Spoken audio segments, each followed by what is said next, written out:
Hello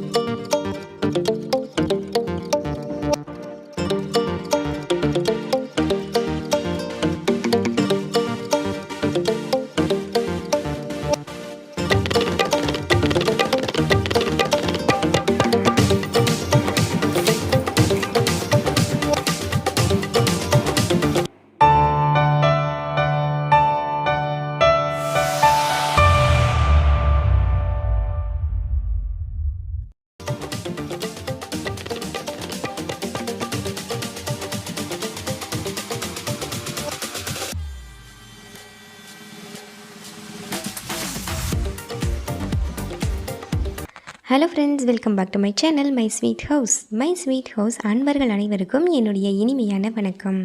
இப்போ தான் முதல் முறையாக என்னுடைய வீடியோவை நீங்கள் பார்க்குறீங்கன்னா ப்ளீஸ் சப்ஸ்கிரைப் பண்ணிக்கோங்க. பக்கத்தில் இருக்க பெல் ஐக்கானை எனபிள் பண்ணிக்கோங்க. அப்போ தான் நான் போடுற இன்ட்ரெஸ்டிங்கான வீடியோஸ் எல்லாம் நீங்கள் பார்க்க முடியும். வீடியோவை ஸ்கிப் பண்ணாமல் பாருங்கள். உங்களுக்கான நிறைய டிப்ஸ் எல்லாம் இதில் நான் இன்க்ளூட் பண்ணியிருக்கேன். வாங்க வீடியோக்குள்ளே போகலாம். இன்றைக்கி ரொம்பவுமே ஒரு இன்ட்ரெஸ்டிங்கான ஒரு டிஷ் தான் பண்ணியிருந்தேன். இது ரொம்பவுமே கேரளாவில் ரொம்பவுமே ஸ்பெஷலான டிஷ்ஷுன்னு சொல்கிறாங்க. ஸோ அரிசி மாவை யூஸ் பண்ணி பண்ணுற அக்கி ரொட்டி தான் இன்றைக்கி நான் ட்ரை பண்ணியிருக்கேன். இதில் ஒரு 1.5 ஸ்பூன் அளவுக்கு நான் அரிசி மாவு இதில் ஆட் பண்ணிவிட்டு அதில் நல்லா துருவின வெங்காயத்தை ஆட் பண்ணிக்கோங்க. நான் கொஞ்சம் பெரிய சைஸில் போட்டிருக்கேன். நீங்கள் இன்னுமே நல்லா துருவி போட்டிங்கன்னா ரொம்ப டேஸ்டியாக இருக்கும். அது மட்டும் இல்லாமல் அதோடு ஒரு க்ரீன் சில்லி, கொஞ்சமாக தேங்காய் துருவல், கொஞ்சமாக கொத்தமல்லி தழை எல்லாத்தையும் சேர்த்து தேவைக்களவாக தண்ணி ஊற்றி எல்லாத்தையும் நல்லா மிக்ஸ் பண்ணிக்கோங்க. அதை சப்பாத்தி பதத்தில் நல்லா உருட்டிட்டு அதை தோசை சட்டியில் போட்டுட்டு நல்லா ரொட்டி மாதிரி போட்டு எடுத்திங்கன்னா ரொம்பவுமே டேஸ்டியாக இருக்கும். இதில் தேங்காய் துருவல் சேர்க்குற மாதிரி கொஞ்சமாக கேரட் துருவல் சேர்த்து போட்டால் ரொம்பவுமே டேஸ்டியாக இருக்கும். நான் பண்ண இந்த அக்கி ரொட்டி உண்மையாக சொன்னால் ரொம்பவுமே டேஸ்டியாக இருந்துச்சுங்க. அது மட்டும் இல்லாமல் நான் பண்ண தக்காளி சட்னிக்கு இது வச்சு சாப்பிட்றப்போ ரொம்ப டேஸ்டியாக இருந்துச்சு. நீங்களும் உங்கள் வீட்டில் ட்ரை பண்ணி பார்த்துட்டு எப்படி இருக்குன்னு எனக்கு கமெண்ட் பண்ணுங்கள். அந்த நேரத்தில் அவருக்கு ஏதாவது எம்மியாக காரமாக சாப்பிட்ணும் போல இருந்துச்சுன்னு சொல்லவும் சரி ஓகே அப்படின்ட்டு இட்லி பொடி பண்ணியிருந்தேன். இந்த இட்லி பொடியை வச்சு தோசை எப்படி பண்ணலான்னு பார்க்கலாம். ஒரு 15 நாளைக்கு யூஸ் பண்ணுற மாதிரி தான் இந்த இட்லி பொடி நான் பண்ணியிருந்தேன். இந்த இட்லி பொடி பண்ணுறது ரொம்பவுமே கஷ்டமானதெல்லாம் கிடையாதுங்க. ரொம்பவுமே சிம்பிளாகவும் நம்ம வீட்டில் இருக்க பொருளை வச்சே ஈஸியாக பண்ணிடலாம். உங்களுக்கு கம்ஃபர்ட்டான ஒரு பவுல் ஒன்று எடுத்துக்கோங்க. இதில் அளந்தால் உங்களுக்கு சரியாக இருக்கும் அப்படிங்கிற மாதிரியான ஒரு பவுல் எடுத்து வச்சுக்கோங்க. இப்போ நல்லா ஒரு ஸ்ட்ராங்கான ஒரு கடாயை எடுத்து வச்சுக்கோங்க. அந்த கடாயில் நம்ம ஒரு பவுல் அளவுக்கு உளுந்தம்பருப்பை ஆட் பண்ணிக்கலாம். இப்போ இந்த பவுல் எடுத்திருக்கேன். இதில் ஒரு பவுல் அளவுக்கு உளுந்தம்பருப்பை ஆட் பண்ணி நல்லா வறுத்து எடுத்துக்கலாம். அதோட பச்சை வாசனை போகிற அளவுக்கு நல்லா வறுத்து எடுத்துக்கலாம். வறுத்ததுக்கப்புறமா தனியாக ஒரு பாத்திரத்தில் அதை எடுத்து வச்சாச்சு. அதுக்கப்புறம் அதே பவுலில் ஒரு அரை பவுல் அளவுக்கு கடலைப்பருப்பு, துவரம்பருப்பும் ஆட் பண்ணிவிட்டு கொஞ்சமாக ஒரு உப்பு நம்ம சேர்க்குற மாதிரி கொஞ்சமாக எள்ளு சேர்த்துட்டு கருப்பு எள்ளோ வெள்ளை எள்ளோ உங்களுக்கு பிடிச்ச மாதிரியான அளவில் எள்ளு சேர்த்துட்டு அதையுமே நல்லா கடாயில் கிளறி விட்டுக்கோங்க. கடலைப்பருப்பு வறுபடுறதுக்கு ரொம்பவுமே டைம் எடுக்கும்.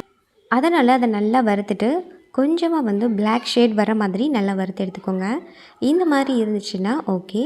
இதே மாதிரி நல்லா வறுத்துட்டு ரொம்பவுமே அடிப்பிடிக்க வச்சிடாதீங்க. இந்த அளவில் இருந்தாவே ஓகே. இதையும் அந்த நம்ம சேர்த்துருக்க பாத்திரத்தில் சேர்த்து அதையும் நல்லா சூடு போகிற அளவுக்கு நல்லா பரப்பி விட்டுக்கோங்க. இப்போ நம்ம காரத்துக்கு ஏற்ற மாதிரி வரமிளகாய் ஆட் பண்ணிக்கணும். இதில் 10லேருந்து 12 வரமிளகாய் நீங்கள் ஆட் பண்ணிக்கலாம். வரமிளகாவை வறுத்தெடுக்கும் போது காம்போடையே போட்டு வறுத்தெடுங்க. வறுத்ததுக்கப்புறமா சூடு ஆறுனதுக்கப்புறம் அரைக்க போகிறப்ப நம்ம காம்புகளை நீக்கிட்டு அரைச்சிக்கலாம். இப்போ நல்லா வறுத்துக்கலாம். உங்களுக்கு காரம் ரொம்ப தூக்கலாக வேணும் அப்படின்னா இன்னும் ஒரு 2-3 வரமிளகாய் எக்ஸ்ட்ராவே ஆட் பண்ணிக்கலாம்.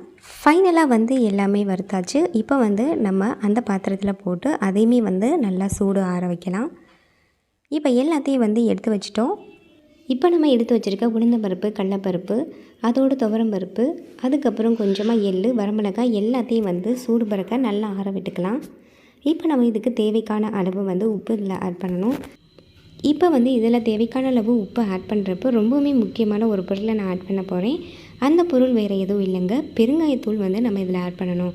நம்ம சாப்பிட்ற பொருள் எல்லாமே செரிமானம் அடைகிறதுக்காக தான் இந்த பெருங்காயத்தூள் நம்ம ஆட் பண்ணுறோம். இந்த பெருங்காயத்தூளோட கொஞ்சமாக உப்பு சேர்த்துட்டு அதையுமே நம்ம அரைக்க போகிற இந்த இன்க்ரீடியன்ஸில் ஃபுல்லாக நம்ம மிக்ஸ் பண்ண போகிறோம்.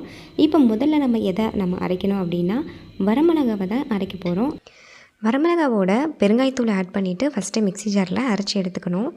அதை எடுத்துகிட்டு கொஞ்சம் நேரம் நம்ம காய வைக்கிறதுக்காக நம்ம அந்த தட்டில் போட்டு கொஞ்சம் காய விட்டுறணும். ஏன்னா மிக்ஸி ஜாரில் அரைச்சாலும் இன்னும் கொஞ்சம் சூடாக இருக்கும். அதனால் அந்த சூடு போகிற வரைக்கும் கொஞ்சம் நேரம் நல்லா காய வச்சிடலாம். நம்ம எல்லா இன்க்ரீடியன்ஸும் போட்டு நம்ம அரைக்கும் பொழுது மிக்ஸி ஜார் வந்து ஈரம் இல்லாமல் பார்த்துக்கோங்க. இப்போ வந்து வரமிளகா ஃபுல்லாக வந்து அரைச்சி எடுத்ததுக்கப்புறமா இதை தனியாக வந்து அந்த தட்டில் கொட்டினதுக்கப்புறமா உளுந்தம் பருப்பு, கடலைப்பருப்பு, துவரப்பருப்பு இது எல்லாத்தோடையும் எள்ளும் மிக்ஸ் ஆகிருக்கும். ஸோ எல்லாத்தையும் வந்து திரும்பவும் வந்து நம்ம மிக்ஸி ஜாரில் போட்டு அதையும் அரைச்சிக்கலாம். இப்போ எல்லாமே அரைச்சி ரெடி ஆயிடுச்சு. இப்போ இதையும் வந்து நம்ம அந்த தட்டில் கொட்டிட்டு ரெண்டையும் வந்து கடைசியாக வந்து கலந்து விட்டுக்கலாம். ரொம்ப வந்து நரன்னு வேணும் அப்படின்னு நினைக்கிறவங்க நீங்கள் அதுக்கேற்ற பக்குவத்தில் எடுத்துக்கோங்க. இல்லை ரொம்பவுமே வந்து தூளாக இருந்தால் நல்லாயிருக்கும் அப்படின்னு நினச்சிங்கன்னா இட்லி பொடி நல்லாவே தூளாக அரைச்சிக்கோங்க. எனக்கு கொஞ்சம் நரன்னு வேணும், அதனால் வந்து நான் கொஞ்சம் வந்து அந்த மாதிரி பதத்தில் எடுத்துக்கிட்டு நான் அதை வந்து இந்த தட்டில் கொட்டி கொஞ்சம் நேரம் வந்து ஆற விடுறேன். ஃபைனலாக நம்ம எதிர்பார்த்த இட்லி பொடி தயாராகிடுச்சு. இந்த மாதிரி ஒரு பதத்தில் தாங்க இட்லி பொடி வரும். ஸோ வந்து இதை நான் வந்து ஒரு கண்ணாடி பாட்டிலில் போட்டு நான் அதை ஸ்டோர் பண்ணி வச்சுக்கிறேன். உங்களுடைய கம்ஃபர்டபுளான ஒரு பாக்ஸ்லேயே எதுலேயோ நீங்கள் உங்களுக்கு பிடிச்ச ஒரு இடத்துல வந்து சேவ் பண்ணி வச்சுக்கோங்க. ஸோ இந்த மாதிரி சேவ் பண்ணதுக்கப்புறமா நான் இட்லி அல்லது தோசையில் வந்து இந்த இட்லி பொடி வந்து பண்ணால் எப்படி இருக்குங்கிறதையும் போட்டு காட்டுறேன். இப்போ நார்மலாக ஒரு தோசை நம்ம எப்பயும் ஊற்றுற மாதிரி தோசை ஊற்றிட்டு அதில் வந்து இட்லி பொடி நீங்கள் எவ்வளோ ஜாஸ்தி போட்டாலும் காரம் கம்மியாக தான் இருக்கும். ஏன்னா எங்கள் வீட்டில் இருக்க குழந்தைங்களும் சாப்பிட்ற மாதிரி தான் நான் பண்ணியிருக்கேன். ஸோ வந்து மைல்டாக தான் இருக்கும் காரம். ஸோ அதுக்கேற்ற மாதிரி நான் தோசையில் வந்து அதை போட்டு நல்லா பரப்பிட்டு அதோட நெய் இல்லைன்னா நல்லெண்ணெய் அதை வந்து அந்த தோசையில் நல்லா ஊற்றிட்டு அதுக்கப்புறம் ஃபைனலாக வந்து இட்லி பொடி தோசை ரெடி ஆயிடுச்சு. ஸோ வந்து இந்த மாதிரியான ஒரு பக்குவத்தில் தான் நம்மளுக்கு வந்து இட்லி பொடி தோசை கிடைக்கும். ரொம்பவுமே டேஸ்டியாக இருக்கும். இதுக்கு வந்து சைடிஷாக வந்து நான் வெங்காய குழம்பு வச்சுருந்தேன். வெங்காயம் வெள்ளைப்பூடு கொஞ்சம் எக்ஸ்ட்ரா போட்டு வச்சுருந்தேன். ஸோ அதையுமே இதில் இன்க்ளூட் பண்ணியிருக்கேன், பார்த்துக்கோங்க. அது மட்டும் இல்லாமல் மாம்பழ சீசன் வந்ததுலேருந்து எல்லா நாளும் மாம்பழம் தான். ஸோ மாம்பழமும் வந்து சேர்த்து வச்சுருக்கேன். ஒன்று வந்து அவருக்கும், இன்னொன்று என்னோடய குழந்தைக்கு ஏற்ற மாதிரி குட்டியாக வந்து கட் பண்ணி தோசை வச்சாச்சு. இப்போ அந்த வெங்காய குழம்பு எப்படி பண்ணேன்னு பார்க்கலாம். இந்த தோசைக்கு இந்த குழம்பு செம்ம காம்பினேஷனாக இருக்கும். ஸோ வாங்க இதுவும் எப்படி பண்ணுறதுங்கிறத பார்க்கலாம். இந்த வெஜிடபிள் ஷாப்பை நான் டிமார்ட்டில் தான் வாங்கியிருந்தேன். ஸோ ரொம்பவுமே வந்து கம்ஃபர்டபுளான இருக்குது. நான் ஒரு 4 இயர்ஸாக யூஸ் பண்ணிகிட்ருக்கேன். இப்போ வரைக்குமே வந்து எனக்கு ரொம்பவுமே யூஸ்ஃபுல்லாக இருக்குது. நம்மளுக்கு குழம்பெல்லாம் ரொம்பவுமே டேஸ்டியாக வரணும்னா மேக்ஸிமம் சின்ன வெங்காயம் யூஸ் பண்ணால் தான் வந்து குழம்பு ரொம்பவுமே டேஸ்டியாக இருக்கும். ஸோ நம்ம இந்த ஷாப்பரில் வந்து நம்ம சின்ன வெங்காயம் ரொம்ப பொடிசாக கட் பண்ணி எடுத்தாச்சு. அதுக்கப்புறமா ஒரு 2 தக்காளி கட் பண்ணி எடுத்துகிட்டு கொஞ்சம் வெள்ளைப்பூண்டு வந்து நான் எடுத்திருக்கேன். பார்த்தீங்களா, இந்த அளவுக்கு வந்து வெள்ளைப்பூண்டு எடுத்து வச்சுட்டேன். ஸோ வந்து ரசப்பூடாக இருந்துச்சுன்னா கொஞ்சம் எக்ஸ்ட்ராவே நீங்கள் ஆட் பண்ணிக்கோங்க. இந்த பூண்டு வந்து இந்த அளவுக்கு வந்து சேர்த்துக்கிட்டா போதும். ஒரு 10-12 பூண்டு சேர்த்துக்கலாம். இப்போ வந்து நார்மலாக கடாயில் சோம்பு சேர்த்துட்டு அந்த சோம்பு வந்து நீங்கள் நல்லெண்ணெய், கடலெண்ணெய் இந்த மாதிரி எண்ணெய் யூஸ் பண்ணிங்கன்னா ரொம்பவுமே டேஸ்டியாக இருக்கும். இப்போ நம்ம கட் பண்ணி வச்சுருக்க சின்ன வெங்காயத்தை நம்ம இந்த கடாயில் ஆட் பண்ணிவிட்டு நல்லா வந்து பொன்னிறமாக வறுத்து எடுத்துக்கலாம். வெங்காயம் நல்லா வதக்குனதுக்கப்புறமா அதோட வந்து தேவையான அளவு வெள்ளைப்பூண்டு அதோடு சேர்த்து ஆட் பண்ணிவிட்டு அதையுமே வந்து நல்லா வதக்கி எடுத்துக்கலாம். இப்போ நான் ஆல்ரெடி வந்து வதக்கி வச்சுருந்த சின்ன வெங்காயத்துலேருந்து கொஞ்சம் வெங்காயம் தனியாக எடுத்து வச்சிட்டேன். இப்போது இந்த வெள்ளைப்பூண்டோட கொஞ்சமாக வந்து மிக்ஸி ஜாரில் அரைக்கிறதுக்கும் வதக்குனதுக்கப்புறம் கொஞ்சம் எடுத்து ஆட் பண்ணி வச்சுக்கிட்டேன். இப்போ மொத்தமாக எல்லாத்தையும் வதக்குனதுக்கப்புறமா அதில் கொஞ்சமாக எடுத்து மிக்ஸி ஜாரில் போட்டு அதோட கொஞ்சமாக தேங்காய் சேர்த்து அதையுமே வந்து மிக்ஸி ஜாரில் போட்டு அரைச்சி எடுத்துக்கலாம். இப்போ எல்லாத்தையும் மிக்ஸி ஜாரில் போடுறதுக்காக நான் கொஞ்சம் தக்காளி, வெங்காயம், வெள்ளைப்பூண்டு அது எல்லாத்தையும் வந்து மிக்ஸி ஜாரில் ஆட் பண்ணிக்கிட்டேன். இப்போ நான் எடுத்து வச்சுருந்த அந்த சின்ன வெங்காயத்தையும் இந்த தக்காளியோடு ஆட் பண்ணிவிட்டேன். ஆல்ரெடி இந்த சின்ன வெங்காயம் வதக்கி வச்சது, இந்த பூண்டுமே வதக்கி வச்சதான். ஸோ இப்போ வந்து எல்லாத்தையும் சேர்த்து ஒன்றா வந்து நம்ம மிர்ச் பண்ணுற மாதிரி நல்லா வதக்கிக்கலாம். ஃபைனலாக எடுத்து வச்ச தக்காளி வெங்காயத்தோட கொஞ்சமாக தேங்காய் ஆட் பண்ணி அதை நல்லா அரைச்சிட்டு அதவும் இதோட நம்ம மிக்ஸ் பண்ணிக்கலாம். இப்போ தேவைக்கு அளவாக வந்து மிளகாத்தூள் வந்து 1 ஸ்பூன் சேர்த்துட்டு மல்லித்தூள் 2 ஸ்பூன் சேர்த்துக்கலாம். புளிக்குழம்பு தூள் வந்து ஒரு 2.5 ஸ்பூன் சேர்த்துக்கலாம். ஸோ எல்லாத்தையும் இதோடு சேர்த்து நல்லா வந்து கலந்து விட்டுட்டு அதுக்கப்புறம் வந்து கொஞ்சமாக வந்து புளி சாந்து வந்து இதில் கலந்துக்கணும். புளியை வந்து கொஞ்சம் முன்னாடியே வந்து ஊற போட்டுட்டு அதுலேருந்து கொஞ்சமாக புளி சாந்து சேர்த்துட்டு தேவைக்கு ஏற்ற மாதிரி உப்பு கலந்துக்கலாம். ஃபைனலாக எல்லாம் சேர்ந்ததுக்கப்புறமா எல்லாத்தையும் வந்து ஒரு கொதி விட்டு ஒரு மூடி வச்சிட வேண்டியதான். ஸோ நல்லா கொதி வர்றப்ப அதை நீங்கள் டேஸ்ட் பார்த்தீங்கன்னா உங்களுக்கே தெரியும், செம்ம டேஸ்டியாக இருக்கும். பூண்டெல்லாம் நல்லா வெந்துருச்சான்னு செக் பண்ணிவிட்டு ஃபைனலாக சின்ன கடாயில் ஆயில் விட்டுட்டு அதுக்கப்புறம் கொஞ்சம் வெந்தயம், இந்த சுண்டை வத்தல், காஞ்ச சுண்டை வத்தல் சேர்த்துட்டு அதையும் நல்லா வந்து வதக்கி விட்டுட்டு நம்ம இந்த குழம்புல ஆட் பண்ணிவிட்டு ஃபைனலாக கொத்தமல்லி தழை போட்டிங்கன்னா சூப்பரான வெங்காயம் வெள்ளைப்பூண்டு போட்ட குழம்பு ரெடி ஆயிரும். ஸோ இது சாப்பாடுக்குமே செம்ம டேஸ்டியாக இருக்கும். இதை மதியத்துக்கு சேர்த்து நான் காலையிலேயே பண்ணிட்டேங்க. ஸோ அதுக்கு வந்து முட்டை வறுவல் பண்ணிட்டேன். அதுக்கப்புறம் குழந்தைங்களுக்குலாம் பிடிச்ச மாதிரி அப்பளமும் பொரித்து வச்சாச்சு. ஸோ ஃபைனலாக வந்து நான் என்ன ரெசிபி பண்ணேன் அப்படிங்கிறத உங்கள் கூட ஷேர் பண்ணிட்டேன். ஸோ வந்து ஃபைனலாக சாப்பாடு, அதோட கொஞ்சமாக வந்து வெங்காய குழம்பு, அதுக்கப்புறம் ஒரு முட்டை, நெக்ஸ்ட்டு கொஞ்சமாக மாம்பழம் எல்லாம் வச்சு இன்றைக்கி லஞ்சு செம்மையாக வந்து முடிஞ்சிருச்சுங்க. ஸோ சிம்பிளாக பண்ணியிருந்தாலும் ரொம்பவுமே டேஸ்டியான சாப்பாடு இன்றைக்கி நல்லா சாப்பிட்டோம். லஞ்சு சாப்பிட்டதுக்கப்புறம் தோட்டத்திலேருந்து நொங்கு கொண்டு வந்திருந்தாங்க. ஸோ அதை வச்சுட்டு நம்ம வந்து பதனியும் நொங்கும் பண்ணிடலான்ட்டு பதனி வந்து நான் ஒரு சின்ன டம்ளரில் எடுத்துக்கிட்டு அதுக்கப்புறம் நொங்கு குழந்தைங்களுக்கு ஏற்ற மாதிரி குட்டி குட்டியாக கட் பண்ணி எடுத்து வச்சிட்டேன். ஸோ குழந்தைங்களும் சாப்பிட்டாங்க. அதுக்கப்புறம் கொஞ்சம் நேரம் தம்பி விளையாடிட்டு இருந்தார். ஸோ ஏதோ எட்டி எட்டி பார்த்துட்ருக்காரு, என்னடா பண்ணுறாரு அப்படின்னு பார்த்தா தம்பிக்கு சாக்லேட் வேணுமா. ஸோ வந்து கேட்டுகிட்டே இருந்தார். ஸோ இந்த மாதிரி குழந்தைங்களுக்கு வந்து சர்ப்ரைஸ் கொடுக்குறது எனக்கு ரொம்ப பிடிக்கும்.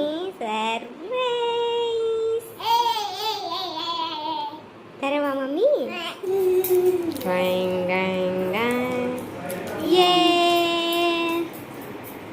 ஃபைனலாக வந்து என்னோடய குழந்தைக்கு சர்ப்ரைஸ் பண்ணதுக்கப்புறம் அவங்களோட பக்கத்தில் இருக்க அவங்களோட சின்ன சின்ன அண்ணாங்க கூடலாம் உட்காந்து அப்படியே வேடிக்கை பார்த்துட்டு அவர் சார் சாப்பிட்டுட்டு இருந்தார். நெக்ஸ்ட்டு வந்து கிளாஸரிஸ்லாம் வாங்கிட்டு வந்துடும். ஸோ அதெல்லாம் வந்து அந்தந்த பிளேஸில் அரேஞ்ச் பண்ணி எடுத்து வச்சுட்டு இருந்தேன். ஸோ வெயில் காலம் அதிகமாக இருக்கனால நிறைய ஃப்ரூட்ஸ் வாங்கிட்டோம். ஸோ டொமேட்டோ, அதுக்கப்புறம் வந்து கொரியண்டர் லீவ்ஸ் எல்லாத்தையும் வந்து அந்தந்த பாக்ஸில் எல்லாம் வச்சுட்டு எல்லாத்தையும் எடுத்து ஃப்ரிட்ஜில் எடுத்து வச்சாச்சு. அதுக்கப்புறம் வந்து அவருக்கு கொஞ்சமாக வந்து பப்பாயெல்லாம் கட் பண்ணி கொடுத்தோம். ஸோ வந்து விதை இருக்க பப்பாயா சாப்பிட்டோம்னா ரொம்பவுமே ஹெல்தி. ஸோ நான் வாங்கிட்டு வந்த அந்த பப்பாயாவில் வந்து விதை கொஞ்சமாக தான் இருந்தது. ஸோ இருந்தாலும் டேஸ்டியாக இருந்தது. ஃபைனலாக வந்து குழந்தைக்கு வந்து லன்ச் வந்து பண்ணி கொடுக்கலாம் அப்படின்னு பிளான் பண்ணிவிட்டு அவருக்கு ஒரு ராகி மாவு யூஸ் பண்ணி ஒரு சத்தான வந்து ஒரு ஹெல்த்தி ஃபுட்டு தான் பண்ணி கொடுத்தேன். அது எப்படி பண்ணுறதுங்கிறத பார்க்கலாம். 1 ஸ்பூன் அல்லது 1.5 ஸ்பூன் அளவுக்கு ராகி மாவு எடுத்துக்கோங்க. அதுக்கப்புறம் ஒரே ஒரு ஸ்பூன் சத்து மாவும் நம்ம ஆல்ரெடி வந்து சேனலில் போஸ்ட் பண்ணியிருக்கேன். ஸோ வந்து குழந்தைங்களுக்கு ரொம்ப ஹெல்த்தியான சத்து மாவு வந்து 1 ஸ்பூன் வந்து இதில் சேர்த்துக்கணும். அதுக்கப்புறம் இந்த மாதிரி பாதாம், அதுக்கப்புறம் கிஸ்மிஸ்லாம் இருக்கிற மாதிரி கலந்துருக்க மாதிரி நட்ஸ் பவுடர் வந்து 1 ஸ்பூன் வந்து சேர்த்துக்கலாம். நான் ஆல்ரெடி சத்து மாவு வந்து பண்ணியிருக்கனால ஸோ அந்த சத்து மாவு தான் இப்போ 1 ஸ்பூன் சேர்த்துருக்கேன். நெக்ஸ்ட்டு வந்து தேங்காய் பால் இருந்துச்சுன்னா தேங்காய் பால் வந்து ஒரு 2-3 ஸ்பூன் சேர்த்துட்டு அதுக்கப்புறம் நார்மலாக நம்ம வீட்டில் இருக்க பசும்பால் வந்து நம்ம ஒரு 1/2 டம்ளர் இருக்க அளவுக்கு வந்து சேர்த்துக்கலாம். இதில் பதிலாக தண்ணியுமே வந்து நீங்கள் மிக்ஸ் பண்ணிக்கலாம். ஆனால் பால் மிக்ஸ் பண்ணால் குழந்தை கொஞ்சம் ஹெல்த்தியாகவும் இருக்கும். ஸோ அதுக்காக தான் நம்ம இதை சேர்க்குறோம். ஃபைனலாக வந்து கொஞ்சமாக ஒரே ஒரு டிப் அளவுக்கு வந்து பெப்பர் மட்டும் சேர்த்துக்கலாம். இந்த மாதிரி பெப்பர் சேர்க்குறனால குழந்தைங்களுக்கு கொஞ்சம் டைஜஸ்ட் ப்ராப்ளம்லாம் வராமல் இருக்கும், கொஞ்சம் நல்லாவும் இருக்கும். அதுக்கப்புறம் பால் எக்ஸ்ட்ரா சேர்க்குறனால சளி பிடிக்காமல் இருக்கிறதுக்காக தான் இந்த பெப்பர் வந்து சேர்த்துக்கிறோம். ஃபைனலாக வந்து நாட்டு சர்க்கரை குழந்தைக்கு ஆட் பண்ணிக்கலாம். ஏன்னா கொஞ்சம் இனிப்பு தேவைப்படும். ஸோ வந்து தேவைக்கு அளவாக சேர்த்துக்கோங்க. இல்லை உங்கள் குழந்தைக்கு சர்க்கரை சேர்க்க வேணாம் அப்படின்னா அதுக்கேற்ற மாதிரி அளவாக சேர்த்துக்கோங்க. ஸோ எல்லாத்தையும் சேர்த்ததுக்கப்புறம் இது எல்லாத்தையும் வந்து நல்லா கலந்து விட்டுக்கோங்க. ஏன்னா வந்து இதை நம்ம வந்து அடுப்பில் வச்சு ஹீட் பண்ண போகிறோம். ஸோ வந்து அடுப்பில் வச்சோம்னா அது கெட்டியாயிடும். ஸோ கெட்டியாகாமல் இருக்கிறதுக்காக இந்த பாத்திரத்தில் நம்ம எல்லாத்தையும் மிக்ஸ் பண்ணிவிட்டு நல்லா கெட்டித்தன்மை இல்லாத மாதிரி நல்லா அதை கலந்து விட்டுக்கலாம். ஸோ கலந்ததுக்கப்புறம் நல்லா தண்ணி மாதிரி ஆயிரும். அதை ஃபைனலாக நம்ம கடாயில் ஊற்றிட்டு அதில் வந்து நம்ம அடுப்பு பற்ற வச்சுட்டு அதுக்கப்புறம் வந்து பண்ணலாம். ஃபைனலாக கடாயில் ஊற்றுனதுக்கப்புறமா வந்து அடுப்பை வந்து லோ ஃப்ளேமில் வச்சுட்டு நல்லா கிண்டிகிட்டே இருங்க. ஸோ வந்து நம்ம குழந்தைங்களுக்கு பண்ணுறப்ப ரொம்பவுமே கவனமாக பண்ணணும், அது ரொம்ப முக்கியம். ஸோ இந்த மாதிரி நம்ம கடாயில் ஊற்றுனதுக்கப்புறமா வந்து நல்லா கிண்டிக்கிட்டே இருங்க. ஆல்ரெடி நம்ம எல்லாமே மிக்ஸ் பண்ணிட்டோம். ஸோ வந்து இப்போ எதுவுமே மிக்ஸ் பண்ண தேவையில்லை. நல்லா வந்து நீங்கள் நல்லா கிண்டிக்கிட்டே அதுக்கான ஒரு பதத்துக்கு வரும். ஸோ அந்த பதத்தில் நீங்கள் வந்து அதை ஆஃப் பண்ணிட்டா போதும். ஸோ இந்த மாதிரி லைட்டாக வந்து கெட்டியாக இருக்க மாதிரி ஒரு பதத்தில் எடுத்துக்கோங்க. கொஞ்சம் தண்ணியாக இருந்தால் கொஞ்சம் நேரம் வந்து லோ ஃப்ளேம்லேயே விட்டுருங்க. இல்லை ரொம்ப கெட்டியாகிடுச்சினாலும் ஒன்றும் பிரச்சனை இல்லை. கொஞ்சமாக வந்து லைட்டாக பால் மிக்ஸ் பண்ணிவிட்டு நல்லா கலந்து விட்டுட்டு குழந்தைக்கு கொடுங்க. ஃபைனலாக வந்து குழந்தைக்கு ஏற்ற மாதிரி அவங்களுக்கு ஒரு பவுலில் வந்து எல்லாத்தையும் வந்து போட்டுட்டேன். ஸோ எல்லாம் போட்டதுக்கப்புறமா வந்து இன்னும் கொஞ்சம் ஸ்வீட்டாக இருக்கிறதுக்காக நான் கொஞ்சம் ஃபைனலாக வந்து தேன் மிக்ஸ் பண்ணேன். ஸோ உங்கள் குழந்தைக்கு வேணாம் அப்படின்னா நீங்கள் தேன் மிக்ஸ் பண்ண தேவையில்லை. ஆனால் லைட்டாக மிக்ஸ் பண்ணிவிட்டு அதையுமே வந்து கலந்து விட்டு நீங்கள் கொடுத்தீங்கன்னா ரொம்பவுமே சூப்பராக இருக்கும். ஸோ ஃபைனலாக வந்து ராகி சத்து மாவு ரெடி ஆயிடுச்சு. ஃபைனலாக குழந்தைக்கு ஊட்டி விட்டாச்சு. ஸோ அவர் வந்து விளையாட ஆரம்பிச்சிட்டாரு.